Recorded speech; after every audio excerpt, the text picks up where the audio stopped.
पथ निर्माण कार्य में जुटे श्रमिक राकेश सूर्यवंशी की मौत से नाराज परिजनों और शिवसेना और भीम आर्मी के पदाधिकारियों ने शनिवार सुबह आगर रोड पर चक्का जाम कर दिया। लोगों ने पुलिस प्रशासन मुर्दाबाद के नारे भी लगाए और नाराजगी जाहिर की। मृतक श्रमिक के परिजन संबंधित ठेकेदार के खिलाफ एफआईआर दर्ज करने और परिजनों को आर्थिक सहायता उपलब्ध करवाने की मांग कर रहे थे। सिंहस्थ कार्य में काम कर रहे मजदूर की मौत के बाद पीएम रूम परिसर में परिजनों ने 1 घंटे तक यह हंगामा किया। दरअसल मजदूर राकेश सूर्यवंशी की शुक्रवार को कोयला फाटक निजातपुरा मार्ग चौड़ीकरण में इलेक्ट्रिक का काम करते समय करंट लगने से मौत हो गई। सिंहस्थ के सैकड़ों जगहों पर काम चल रहे हजारों की संख्या में मजदूर इन कामों को पूरा करने में दिन रात जुटे हैं।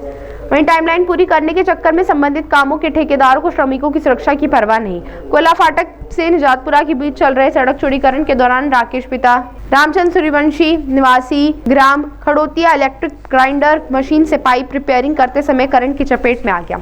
साथ ही चौरक अस्पताल लेकर पहुंचे जहां डॉक्टर ने मृत घोषित कर दिया। परिजनों का आरोप है कि मौके पर पानी फैला था, करंट फैलने की आशंका थी, बावजूद इसके ठेकेदार सुपरवाइजर उनसे काम करवाते रहे। हंगामे की बात सुन कोतवाली TI EBS Tomar postmortem room पहुंचे और परिजनों को समझाइश दी, लेकिन वह एफआईआर दर्ज करवाने की मांग पर अड़े रहे। इसके बाद नारेबाजी करते हुए चक्का जाम किया। एसडीएम एलएन गर्ग और निगम के अधिकारियों के पहुंचने पर उन्होंने जाम समाप्त किया। क्रम ये है कि वो यहाँ पे मजदूरी कर रहा था, यहाँ पर मजदूरी कर रहा था और करीब 2-1 महीने से कर रहा था। पाइपलाइन फिटिंग का काम चल रहा था और कल सुबह घर से ही निकला वो काम के लिए और मुझे समथिंग 9 बजे पता चला कि उसकी मृत्यु हो गई। फिर मैंने इधर उधर मेरे भतीजों को इनको पहुंचाया वहाँ पर, तो वहाँ चरक भवन में जाके देखा तो बोले कुछ भी नहीं है। फिर वहाँ से पता चला बोले वो तो पोस्टमार्टम के लिए अंदर डाल दिए गए। तो सर हमें कुछ पता ही नहीं है और वो पोस्टमार्टम की कैसा चला गया, ये किसकी जिम्मेदारी है सर? क्या मांगे हैं? ये लावारिस है कि क्या है?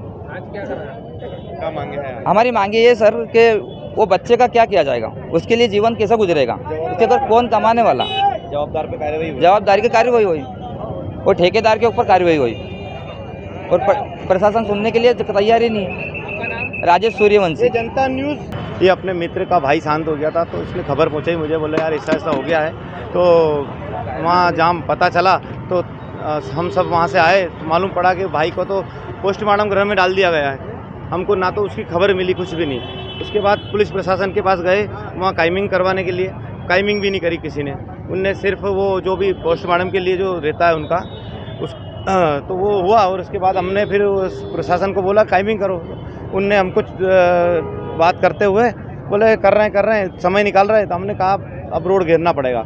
इसके लिए हमने फिर चक्का जाम करा और अब हम चाहते हैं कि उसके घर वाले को कुछ ऐसा मिले ताकि उसका जीवन यापन चलता रहे। तो उसके घर में कमाने खाने वाला कोई नहीं है, वो एक ही था कमाने वाला जो उसकी डेथ हो गई है। और इसमें कौन जवाबदार है, कंपनी कौन सी कंपनी है, क्या है, इसका रजिस्ट्रेशन है कि नहीं है, उसका कुछ भी प्रशासन की तरफ से मिलना चाहिए। कहाँ पे काम चल रहा था, कौन सी रोड का निर्माण? कंठाल चौराहे रोड, कंठाल चौराहे पे, और वो खुले में तार वगैरह रखे हुए हैं तो वो भी कहीं ना कहीं उसका भी जवाबदार कौन है इसके लिए सब।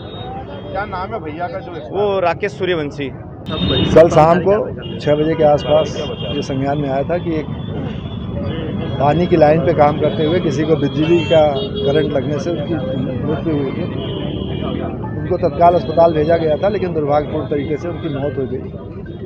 उनके परिजनों का कुछ गुस्सा था कि उनकी एफआईआर दर्ज नहीं हो रही। एसडीएम साहब ने तत्काल टीआई को बोला है कि आप एफआईआर दर्ज करें और एफआईआर दर्ज करने के लिए चले भी गए हैं लोग।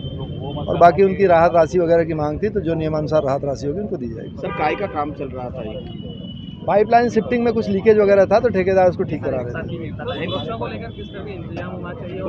सुरक्षा के लिए पूरे निर्देश दिए गए हैं कि ठेकेदार जो भी काम करेगा पूरे सुरक्षा के मापदंडों को पालन करते हुए करेगा। अभी बगैर उपकरण के मजदूर काम कर रहा है तो उसके ऊपर कार्रवाई होगी। ठेकेदार ने अगर उसका वायलेशन किया निश्चित रूप से ठेकेदार पर कार्रवाई होगी।